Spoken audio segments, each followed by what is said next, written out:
Welcome to Arrow Bandwidth. I'm David Smith from Arrow, and I've got with me Joe Bombagi, who is the Director of Systems Engineering for Prisma SASE at Palo Alto Networks.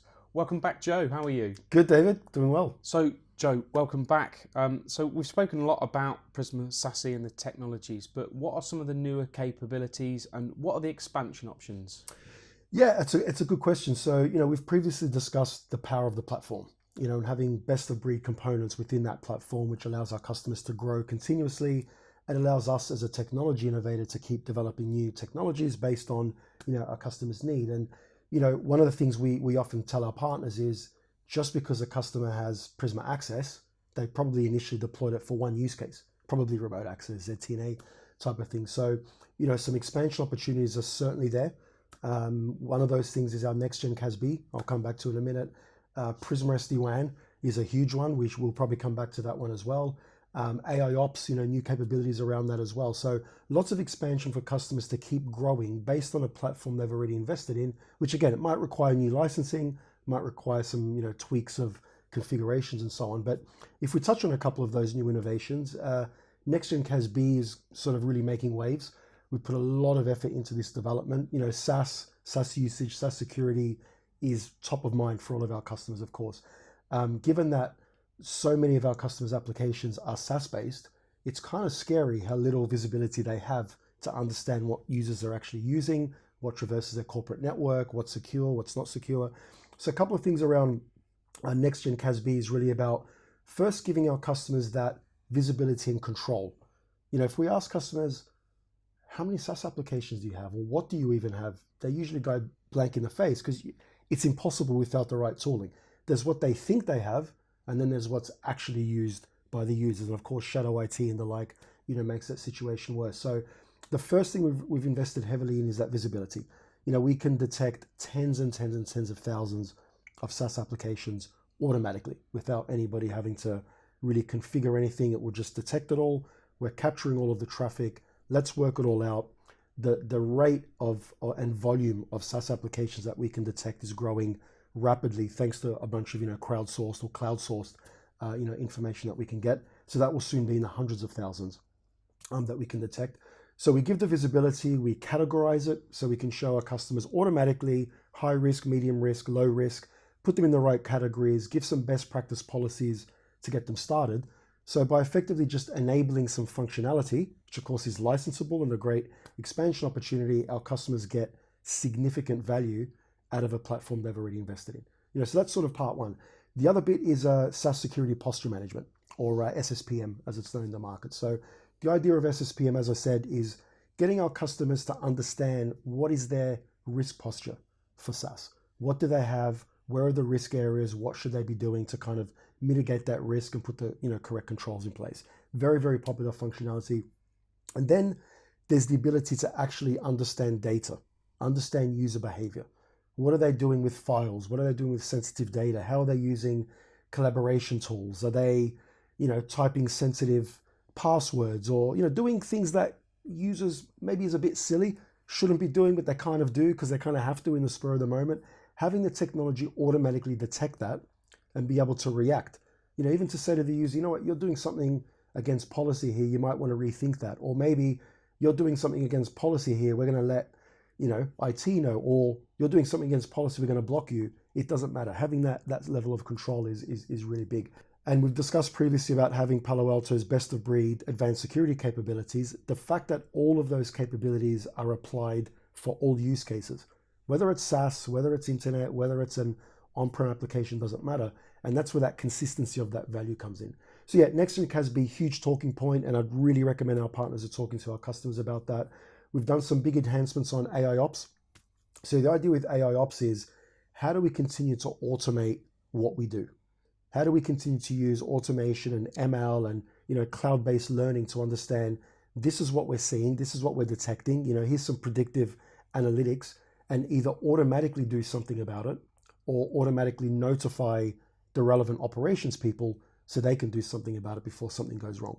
So there's a lot there, and that's before we've even touched on SD-WAN, which is a big topic in itself, right? So Joe, we've spoken a lot about security, we've spoken about ZTNA, next-gen CASB.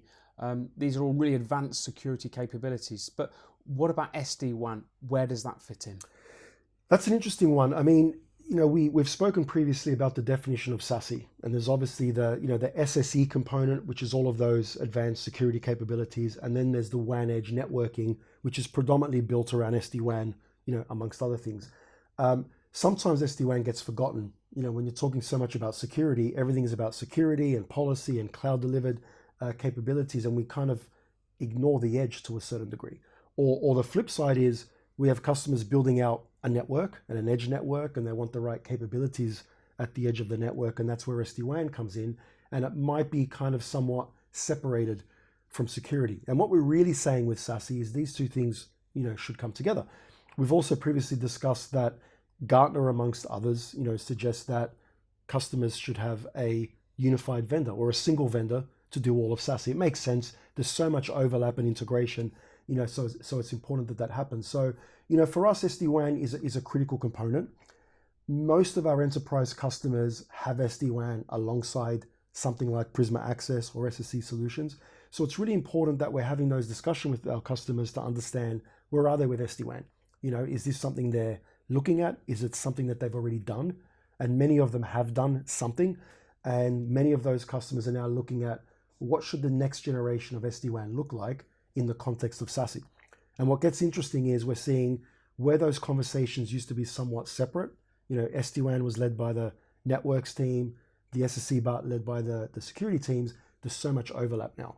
And in fact, I would even say that the security teams have got much more influence now on SD-WAN because SD-WAN plays such a big part in how to do cloud delivered security. So it's a really important topic and something we should be discussing a lot more for sure. That's great, Joe. Thanks for explaining that to me. So Palo Alto Networks a few years ago acquired CloudGenix. Why was that? Well, if you think about Palo Alto's approach to security from the early days, it was always very application centric. It was a strategy around if you don't truly understand applications and make decisions around applications, then you're not providing real security. Now, CloudGenix took a similar approach to SD-WAN. It wasn't really about a network or sending a packet on this path or that path or doing basic connectivity. It was about application performance delivery based on the available networks that the SD-WAN fabric was connected to. So it fit in very, very well. One of the things that I saw very early on in the technology, which was unique to me, I'd spent many years in the world of SD-WAN, and I would say it was much of a muchness. Many, many vendors. I think when the first Gartner quadrant came out, there was something like 70 SD-WAN vendors.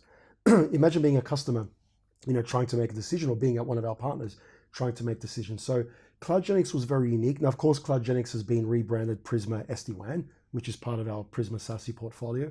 And the thing that's really unique about Prisma SD-WAN or ex-CloudGenix was the way it uses real-time application awareness to make autonomous path selections.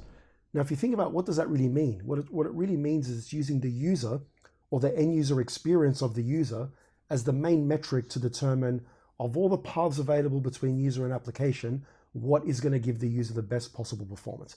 And that's really, really unique, in the market. And then when you think about how that integrates through a SASE fabric, because some traffic might go through cloud delivered security, some traffic might traverse an MPLS, some traffic might traverse internet, 5G, LTE, whatever it is, it doesn't matter.